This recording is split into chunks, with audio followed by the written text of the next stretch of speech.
ஒரு தலைப்பு இந்த நாளிலே திருவிருந்தின் ஆசீர்வாதங்கள். அப்படி சொல்லுங்க பார்க்கலாம்.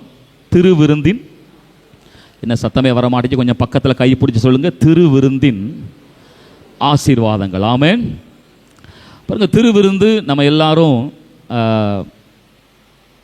நம்முடைய ஆலயத்தில் தரும்பொழுது எடுக்கிறோம்.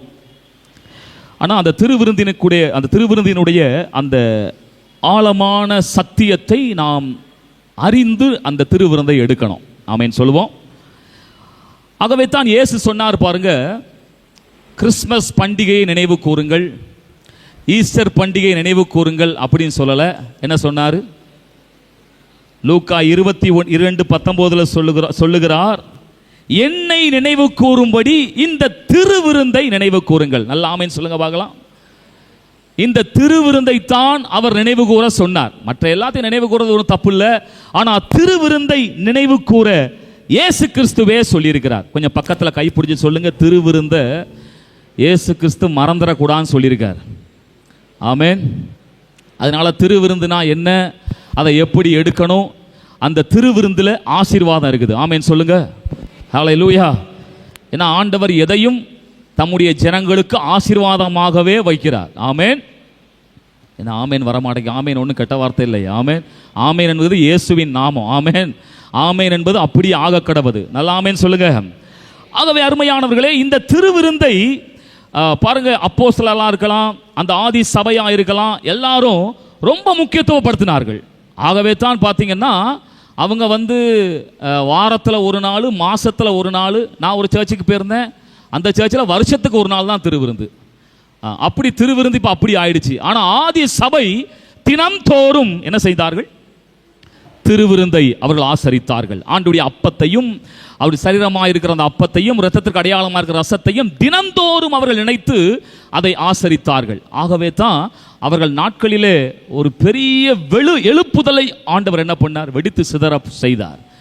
அருமையானவர்களே, இந்த நாட்களிலே இந்த திருவிருந்தை குறித்து ஒரு அருமையான ஒரு சம்பவம் இருக்குது பாருங்க. எனக்கு சொந்த ஒரு தூத்துக்குடி பாருங்க. அங்க கடந்த நூற்றாண்டிலே நாசரேத் என்கிற ஒரு பகுதி, அந்த இடங்கள், அந்த திருநெல்வேலியை சுற்றி இருக்கிற பகுதிகளிலே பெரிய வெள்ளம் லட்சக்கணக்கான மக்கள் மரித்து போகிறார்கள்.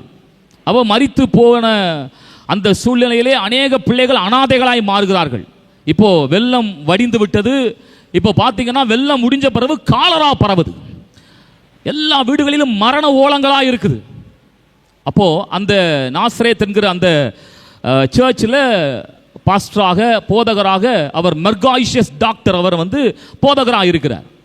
அப்போ அந்த மெர்காய்ஷியஸ் அவர் பார்த்தீங்கன்னா ஒரு டாக்டர், அவர் போதகராகவும் இருந்து அங்கே பணி செய்கிறார், மிஷினரியாக இருக்கிறார். அவர் எவ்வளவோ முயற்சி எடுக்கிறார் ஜனங்களை காப்பாற்றுவதற்கு. ஆனால் ஜனங்களை காப்பாற்றவே முடியலை, மரித்து கொண்டே இருக்கிறார்கள். அப்போ ஒரு நாள் அதிகாலையிலே அவர் என்ன செய்கிறார்? போய் தேவ சமூகத்தில் முழங்கால் படியிட்டு, ஆண்டவரே, இந்த நோயை, இந்த வாதை நோயை கட்டுப்படுத்தவே முடியலை, நான் டாக்டராக இருக்கிறேன், என்னால் முடியலை, ஜனங்கள் மரித்து கொண்டே இருக்கிறார்கள், நீங்க தான் ஒரு அற்புதம் செய்யணும் அப்படின்னு சொல்லிட்டு அவர் ஒரு பொருத்தனை செய்தார்.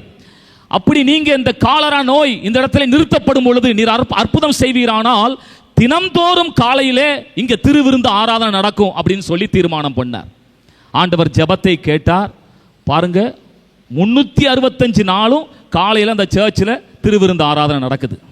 உலகத்திலேயே 2 சர்ச்சில் தான் அது நடக்குது. ஒன்று லண்டனில் ஒரு சர்ச்சில் நடக்குது, இன்னொன்று நம்ம தமிழ்நாட்டில், நம்ம தூத்துக்குடியில் நாசரேத்தில் அப்படி நடக்குது. ஏன்னா அந்த திருவிருந்தின் ஆசீர்வாதத்தை அவர்கள் அறிந்திருந்தார்கள். பாருங்க, நான் என்ன சொல்ல வரேன், திருவிருந்து என்பது நம்ம நினைக்கிறது போல ஏதோ ஒரு சடங்காச்சாரமான காரியம் அல்ல. நம்ம சபையில் ஒரு அங்கத்தினராக இருக்கிறோம், அதனால நான் கன்ஃபர்மேஷன் எடுத்ததுனால திருவிருந்து எடுக்கணும் அப்படிங்கிற கட்டாயத்தின் பேரில் அல்ல. அருமையானவர்களே, அதுதான் புது உடன்படிக்கையின் துவக்கமாக இருக்கிறது. நல்ல ஆமென் சொல்லுங்க பார்க்கலாம். மத்தேயு 27:27-28 ஆண்டவர் அந்த புதிய உடன்படிக்கையை இந்த திருவிருந்தில் தான் ஆரம்பிக்கிறார். ஆமென். அதுவரைக்கும் பழைய உடன்படிக்கை, அதுவரைக்கும் பழைய பிரமாணம், அதுவரைக்கும் பலி செலுத்தித்தான் கர்த்தரை ஆராதிக்கணும், அதுவரைக்கும் அநேக சட்ட திட்டங்கள் மூலமாக தான் தேவனை சேரணும். ஆனால் ஆண்டவர் இப்பொழுது திருவிருந்தின் மூலமாய் ஒரு புதிய பிரமாணத்தை கற்றுக் கொடுக்கிறார். இனிமேல் பழைய பிரமாணம் அல்ல, இனிமேல் புதிய பிரமாணம். என்னுடைய இரத்தமும் என்னுடைய சரீரமும் பிற்கப்படுவதினாலே இப்பொழுது புதிய உடன்படிக்கை துவங்குது. இந்த புதிய உடன்படிக்கை மூலமாய் இஸ்ரவேலர்கள் மட்டுமல்ல, யூத மக்கள் மட்டுமல்ல, உலகத்தில் உள்ள எல்லா ஜனங்களும் இயேசுவண்டை வருவார்கள். எத்தனை பேருக்கு நான் பேசுறது புரியுது? நல்லா ஆமென் சொல்லுங்க பார்க்கலாம். புதிய உடன்படிக்கை இந்த திருவிருந்தில் தான் தொடங்கியது. ஆமென் சொல்லுங்க. சரி, நான் வேகமா முடிக்க விரும்புகிறேன். இந்த திருவிருந்தை நம்ம எப்படி எடுக்கணும்? இந்த திருவிருந்தில் என்ன ஆசீர்வாதம் இருக்குது? ஆமென் சொல்லுவோம். என்ன ஆமென் வர மாட்டேங்குது? நல்லா கரங்களை உயர்த்தி ஆமென். ஏன்னா நாளை காலை நமக்கு திருவிருந்து ஆராதனை இருக்குது. இந்த செய்தியை கேட்ட பிறகு எத்தனை பேர் திருவிருந்து வந்து எடுக்க போறீங்கன்னு தெரியல. ஆமென். நிச்சயமா ஆண்டவர் ஒரு பெரிய மாற்றத்தை உண்டு பண்ணுவார், நான் விசுவாசிக்கிறேன். ஆமென். பாருங்க, அங்க சொல்றாரு 1 கொரிந்தியர் அந்த 10ஆம் அதிகாரத்தை எனக்கு திருப்பி வைத்துக் கொள்ளுங்கள், 11ஆம் அதிகாரத்தை திருப்பி வைத்துக் கொள்ளுங்கள். அதில் தான் நம்ம தியானிக்க போகிறோம். 28ஆம் வசனத்திலே அங்கே திருவிருந்தை, இந்த ஆண்டவருடைய திருப்பந்தியை எப்படி எடுக்கணுமா படிப்போம். ஒருத்தர் படிக்கிறீங்களா? இல்ல நானே படிச்சிடவா? ஓகே, கவனிங்க. 28ஆம் வசனத்தை படிக்கிறேன். எந்த மனுஷனும் தன்னைத்தானே சோதித்து அறிந்து இந்த அப்பத்தில் புசித்து இந்த பாத்திரத்தில் பானம் பண்ண கடவன். ஆமென். சோதித்து அறிந்து இந்த திருவிருந்திலே கலந்து கொள்ளணும். ஆமென். பாருங்க, டாக்டர்ஸ் ஒரு பேஷண்ட் என்ன செய்வாங்க? ஒரு வியாதியை கண்டுபிடிக்கிறதுக்கு முன்னாடி போன உடனே எல்லா செக்கப்பும் என்ன செய்யுங்க? எடுத்துட்டு வாங்க. எல்லா டெஸ்ட்டும் எடுத்துட்டு வாங்க. அதுக்கப்புறம் என்ன காரியம்னு, என்ன வியாதின்னு கண்டுபிடிச்சி அதுக்கப்புறம் ட்ரீட்மெண்ட் கொடுக்கலாம்னு சொல்லுவாங்க. அதே போலத்தான் இந்த திருவிருந்தை, தேவனுடைய சரீரத்தையும் இரத்தத்தையும் நம்ம இங்க எடுக்க வரும் பொழுது நம்மை நாமே சோதித்து அறியணும். நம்முடைய வாழ்க்கை எப்படி இருக்கிறது, நம்முடைய வாழ்க்கை தேவனுக்கு உகந்ததாய் காணப்படுகிறதா என்று சொல்லி பாருங்க. அப்படி நம்மை நாமே சோதித்து, அங்க வசனம் சொல்லுது,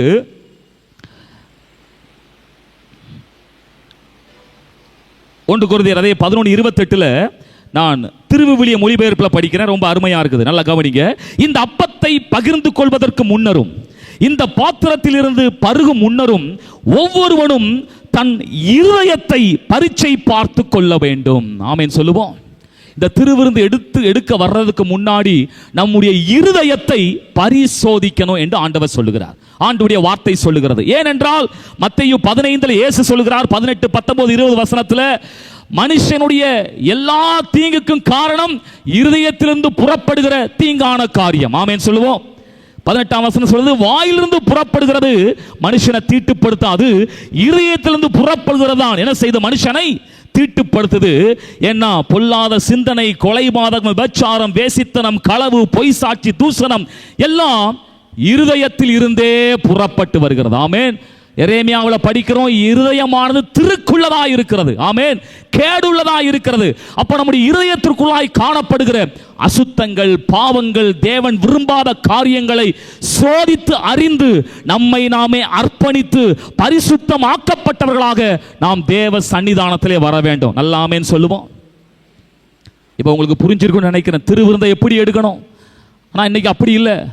பாருங்க, அன்னைக்கு ஒரு பாஸ்டர் சொன்னார், நான் ஒரு கம்யூனியன் சண்டேயில் என்ன செஞ்சேன், இந்த கிரேப்ஸ் ஜூஸை கப்பில் எல்லாரும் கையிலே கொடுத்து குடிக்க சொன்னேன். ஒரு மனுஷன் என்ன பண்ணார், கப்பை கொடுத்தோன்னே முழு கப்பையும் குடிச்சிட்டு கையில் கொடுத்துட்டார். ஆமென். யோசித்து பாருங்க, ஏன் அந்த திராட்சரசம் கொடுக்கப்படுது அப்படின்னே தெரில. இன்னொரு இடத்துல கம்யூனியன் சண்டே அங்கே பாருங்க, பிரெட்டு எல்லாருக்கும் கொடுக்குறாங்க. அப்போது அந்த பாஸ்டர் பிரெட்டு கடைசியில் அந்த எல்லாம் முடிக்கணும் பாருங்க, ஆனால் பிரெட்டு நிறையா இருக்குது. என்ன பண்ணிட்டாரு, அந்த பிள்ளைங்களுக்கு, ஒரு வாலிப பிள்ளைங்க 2 பேருக்கும் பெரிய பெரிய 2 பிரெட் பீஸை கையில் கொடுத்துட்டார். அந்த பிள்ளைங்க அந்த பிரெட்டை சாப்பிட்டு வர்றதுக்கு உள்ள எப்படி கம்யூனியன் எடுக்க முடியும்? எதுக்கு கம்யூனியன் கொடுக்குறோம் எடுக்கிறோம் அப்படின்னே தெரியாத லெவலுக்கு இன்னைக்கு ஆலயங்கள் போய் கொண்டிருக்கிறது. நல்லா ஆமென் சொல்லுங்க. அப்படின்னா நம்ம ஒரு நிதானத்தோடு நம்ம தேவ சமூகத்திலே வரும் பொழுது, இந்த திருவிருந்தை எடுக்கும் பொழுது நம்மை நாமே நிதானித்து சோதித்து அறிந்து தேவ சமூகத்திலே தகுதியோடு கூட எடுக்கணும். நல்லா ஆமென் சொல்லுவோம். இந்த வார்த்தையை சொல்லுங்க, திருவிருந்தை நம்மை நாமே சோதித்து அறிந்து தகுதியோடு எடுக்கணும். ஆமென். ஹல்லேலூயா. ஆகவே பிரியமானவர்களே பாருங்க, இப்படி நம்ம எடுக்கும் பொழுதுதான் அது நமக்கு ஆசீர்வாதத்தை உண்டாக்குது. அடுத்ததாக நம்ம அதை தியானிப்போம். நான் வேகமாக முடிக்க விரும்புகிறேன். இந்த திருவிருந்திலே ஆசீர்வாதம் இருக்குது. இதுக்கு பேரே விருந்து. சொல்லுங்க, விருந்து. ஆமென். விருந்து அப்படின்னா என்ன இருக்கும்? நல்ல பெரிய ஒரு சாப்பாடு இருக்கும். ஆனால் வேதத்தின் அடிப்படையிலே விருந்து என்றால் விருந்துக்கு முன்பதாக ஒரு ஆசீர்வாதம் இருக்கும். ஆமென். கர்த்தர் அப்படி தான் வச்சிருக்கிறார். விருந்துன்னா ஆசீர்வாதம். கொஞ்சம் சொல்லுங்க, பக்கத்தில் கை பிடிச்சி, விருந்துன்னா ஆசீர்வாதம். ஆமென். நீங்க திருவிருந்து எடுக்க வந்தீங்கன்னா அதுக்கு ஒரு ஆசீர்வாதத்தை தேவன் வைத்திருக்கிறார். ஹல்லேலூயா. பாருங்க, வேதத்தில் படிக்கிறோம், ஈசாக்கு யாக்கோபை ஆஸ்வதிக்கும்பதாக விருந்து செய்ய சொன்னா அதுக்கப்புறம் பிளஸ் பண்ணலாம். ஆமென். தாவீது பாருங்க, இஸ்ரவேல் ஜனங்களை அந்த விருந்து செய்து அவர்களை பிளஸ் பண்றான். இயேசு கிறிஸ்து எம்மாவூர் சீஷர்களுக்கு விருந்து செய்து அவர்களை ஆசீர்வதிக்கிறார். அப்போ விருந்து என்றால் ஆசீர்வாதம் இருக்குது. ஆமென் சொல்லுவோம். அப்போ திருவிருந்து அருமையானவர்களே நமக்கு ஆசீர்வாதத்தை கொண்டு வருகிறது. ஒரு வசனத்தை படிக்கிறோம் பாருங்க, அதே 1 கொரிந்தியர் 11 படிக்கிறோம். 29ஆம் வசனத்தில் 29, 20, 30ஆம் வசனத்தில் இப்படி படிக்கிறேன், கவனிங்க. எண்ணத்தினானில் அபாத்திரமாய் போஜனம் பானம் பண்ணுகிறவன் கர்த்தருடைய சரீரம் இன்னதென்று நிதானித்து அறியாததினாலே தனக்கு ஆக்கினை தீர்ப்பு வரும்படி போஜனம் பானம் பண்ணுகிறான். இது நிமித்தம் உங்களில் அநேகர் பலவீனரும் வியாதி உள்ளவர்களுமாய் இருக்கிறீர்கள், அநேகர் நித்திரையும் அடைந்திருக்கிறார்கள். பாருங்க, இந்த வசனம் நெகட்டிவா இருக்குது.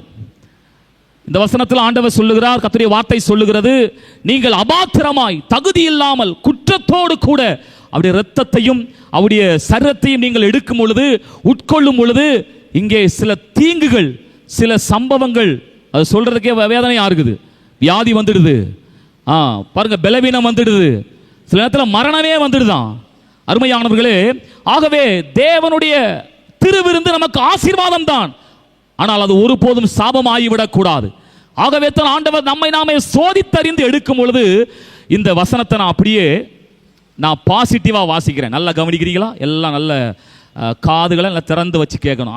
அதனால தான் இயேசுக்கு சொன்னார், காதுள்ளவன், காது இருக்கும், ஆனால் அந்த காது எங்கேயாவது போயிடும், கறி கடைக்கு போயிடும், இன்னைக்கு எங்கெங்கேயாவது என்ன செய்யணும், அந்தந்த இடத்துக்கு போய் காது இங்கே இருக்காது. அதனால தான் இயேசு சொன்னார், காதுள்ளவன், காது இருக்குது, கேட்கணும். ஆமென்.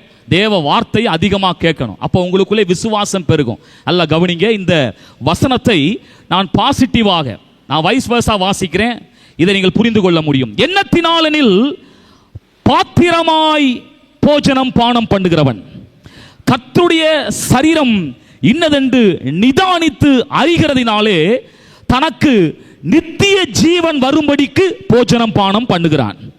இது நிமித்தம் உங்களில் அநேகர் பலம் உள்ளவர்களாகவும் வியாதி இல்லாதவர்களாகவும் இருக்கிறீர்கள், அநேகர் அநேக தரம் மரணத்தை ஜெயித்தவர்களாகவும் இருக்கிறீர்கள். நான் பேசின வார்த்தை புரிஞ்சுதா? ஆமென். அபாத்திரமா எடுக்கும் பொழுது சாபம் வருமானால், பாத்திரவானா எடுக்கும் பொழுது ஆசீர்வாதம் வரும். நல்லா ஆமென் சொல்லுவோம். கொஞ்சம் பக்கத்தில் கைப்பிடி சொல்றீங்களா? நம்ம சரியா எடுத்தோம்னா, சொல்ல மாட்டீங்க, அப்படி கொடுக்கிறவங்களுக்கு மட்டும் ஆசீர்வாதம் வரட்டும். ஆமென். சரியாக சோதித்து அறிந்து இந்த திருவிருந்தை எடுத்தோமானால் தேவன் பாருங்க 3 விதமான ஆசீர்வாதங்களை அங்கே சொல்லுகிறார். ஹல்லேலூயா, ஹல்லேலூயா, நல்லா ஹல்லேலூயா சொல்லுங்க. இந்த ஆண்டுடைய சரீரத்தையும் இந்த அவருடைய இரத்தமாகி அந்த திராட்சை ரசத்தையும் அவருடைய பாடு மரணத்தை நினைத்து கொண்டே எடுக்கணும். அதனால தான் நான் எங்கே கம்யூனியன் நடந்தாலும் அது எந்த சர்ச்செலாம் பார்க்க மாட்டேன், நான் உள்ளே போயிடுவேன். போய் கம்யூனியன் எடுப்பது அவ்வளவு ஒரு சந்தோஷம். ஆமென். ஏன்னா அந்த கம்யூனியனில் அவ்வளவு பெரிய ஆசீர்வாதத்தை வைத்திருக்கிறார். ஆண்டவர் சொல்றாரு பாருங்க, முதலாவதாக நீங்கள் சரியான நிலையிலே உங்களை சோதித்து அறிந்து தகுதியோடு கூட எடுப்பீர்களானால் ஆண்டவர் சொல்றாரு உங்கள் சரீரத்திற்கு அது பலனாக மாறுகிறது. நல்லா ஆமென் சொல்லுவோம். உங்க சரீரத்தில் பலவீனம் இருக்கலாம், அந்த பலவீனத்தை நீங்கள் எடுக்கிறதான திருவிருந்து தேவனுடைய அந்த அப்பமும் ரசமும் அவருடைய சரீரமும் இரத்தமும் உங்கள் பலவீனத்தை பலனாய் மாற்றுகிறது. கொஞ்சம் நல்லா கையை தட்டி கர்த்தருக்கு மகிமை சொல்ல மாட்டீங்களா? ஆமென். திருவிருந்தின் ஆசீர்வாதம் அருமையானவர்களே உங்கள் சரீரத்தை பலப்படுத்துகிறது. இரண்டாவது பாருங்க, அவர் சொல்றாரு இந்த திருவிருந்து வியாதி இல்லாத வாழ்க்கை. அப்படியே வியாதி இருந்தாலும் வியாதி சுகமடையும். ஆமென் சொல்லுங்க.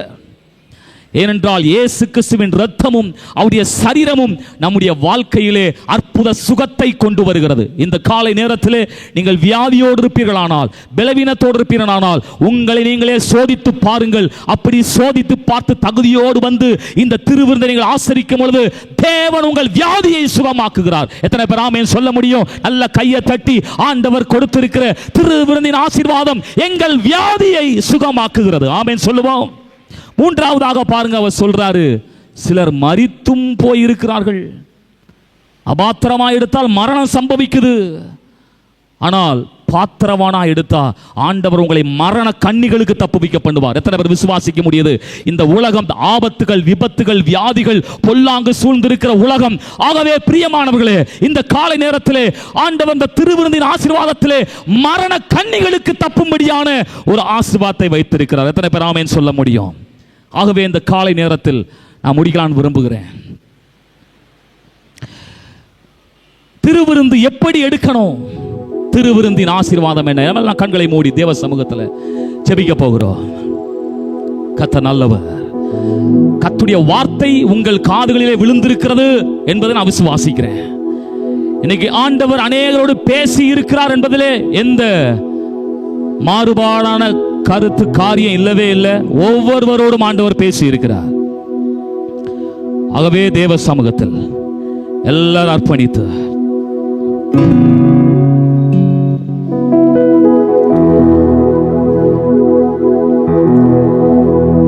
இந்த திருவிருந்து உங்கள் வாழ்க்கையில் உங்கள் பலவீனத்தை மாற்றுகிறது, உங்கள் வியாதியை சுகமாக்குகிறது, மரண கண்ணிகளுக்கு உங்களை தப்புவிக்கிறது. ஏன் தெரியுமா? உங்களுக்காய் தன்னுடைய இரத்தம் முழுவதையும் சிந்தவிட்ட இயேசு கிறிஸ்து புது உடன்படிக்கையை இந்த திருவிருந்தின் மூலம் ஏற்படுத்தி இருக்கிறார். ஆகவே பிரியமானவர்களே, எல்லா கண்களை மூடி தேவ சமூகத்தில் இரத்தாம்பரம் போலுள்ள பாவங்களை பணியை விட வெண்மையாய் மாற்றுவே. இந்த நேரத்தில் கூட நம்ம ஒவ்வொருவரும் அர்ப்பணிக்கலாம். ஆண்டவரே, இனிமேல என் வாழ்க்கை உங்களை பிரியப்படுத்துறதா இருக்கும். இந்த திருவிருந்திலே மட்டுமல்ல, எப்போதும் உம்முடைய சரீரத்துக்கும் இரத்தத்துக்கும் தகுதி உள்ளவனாய் இருப்பேன். இரத்தாம்பரம் போலுள்ள பாவங்களை பணியை விட வெண்மையாய் மாற்றினீரே. சொந்த ரத்தம் சிந்தியே மகனாய பலியாக்கினீ. சொந்த ரத்தம் சிந்தியே மகனை பலியாக்கினீ. நான் ரட்சிப்படைய, நான் ரட்சிப்படைவதற்கு என் பாவம் சுமந்து தீர்த்தீ. சொல்லலாம் சொல்லலாம். நான் ரட்சிப்படைவதற்கு என் பாவம் சுமந்து தீர்த்தீ. அதே கையை உயர்த்தி சொல்லுவோம்.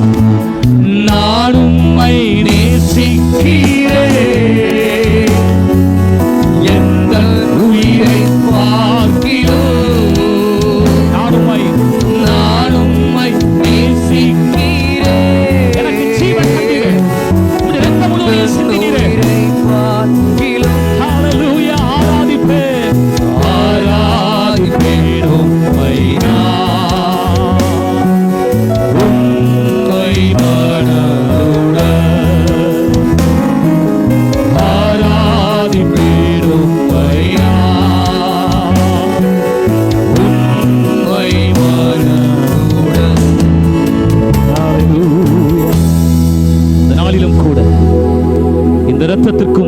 சரீரத்திற்கும் நீங்கள் தூரமாய் இருப்பீர்களானால் தேவனுடைய அன்பின் வார்த்தை உங்கள் காதுகளிலே விழுகிறது.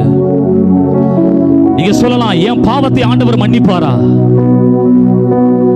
ஆண்டவர் ஒரு நாளும் பாவத்தை பெரிதுபடுத்துகிறவர் அல்ல. பாவத்திலிருந்து மனம் திரும்பி வருகிற விசுவாசைத்தான் அவர் பெரிதாக நினைக்கிறார். இளைய குமாரன் ஆஸ்தியை வாங்கி தூரம் போனான், எல்லாத்தையும் அழிச்சான். ஆனா புத்தி தெளிந்தது. இந்த காலை வேளையில உங்கள் புத்தி தெளிவதாக. நீங்கள் எந்த சூழ்நிலையில் இருக்கிறீர்கள், ஆண்டவரை விட்டு எவ்வளவு தூரம் இருக்கிறீர்கள் என்று உங்களுக்கு தெரியும்.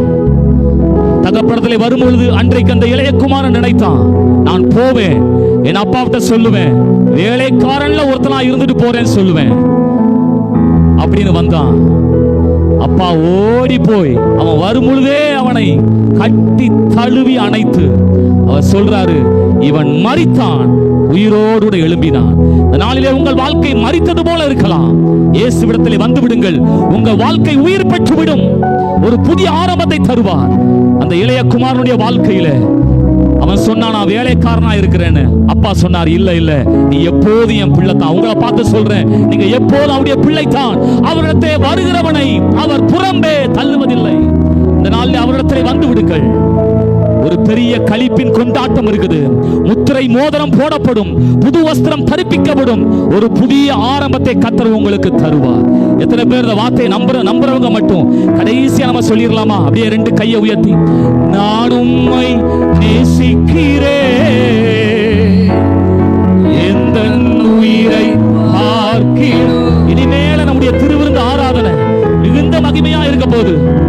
நான் உம்மை நேசிக்கிறேன், எந்த உயிரை பார்க்கிறேன், ஆராதிப்பேன் உம்மை மனதுடன், ஆராதிப்பேன் ஆராதிப்பேன் உம்மை உம்மை மனதுடன். நான் உம்மை நேசிக்கிறேன். கடைசியாய், நான் உம்மை நேசிக்கிறேன், எந்த உயிரை பார்க்கிறேன். சபையே, அருமையான தேவ ஜனமே, சகோதரனே சகோதரியே, கர்த்தர் என்னை உயிர்ப்பிக்கிறார். இன்றைக்கு உன் மரித்த வாழ்க்கை இன்றைக்கு உயிர் பெறுகிறது. நம்மை சேர்த்துக் கொள்கிறார். எத்தனை பேர் விசுவாசிக்க முடியுது? ஆராதிப்பேன் உம்மை நான், உம்மை மனதுடன், ஆராதிப்பேன் உம்மை நான், உம்மை மனதுடன், உம்மை மனதுடன். முழு உள்ளத்தோடு எங்களை நாங்களே சோதித்து அறிந்து இப்போது ஆண்டவர் எங்களை பிதாவாகிய தேவன் என்பதாய் இரத்தத்தினாலே கழுவி ஆசாரியர்களும் ராஜாக்களுமாய் எங்களை நிறுத்தி இருக்கிறார். அதோ அந்த உயர்ந்த நிலையோடு கூட இந்த உலகத்துக்குள்ள சென்று இந்த உலகத்தை நாங்கள் கலக்கிட உதவி செய்யும். சகல துதி கனமை ஒருவருக்கே செலுத்தி எங்களை நாங்கள் தரை மட்டுமாய் நாங்கள் தாழ்த்தி அர்ப்பணிக்கிறோம் நல்ல பிதாவே. ஆமென்.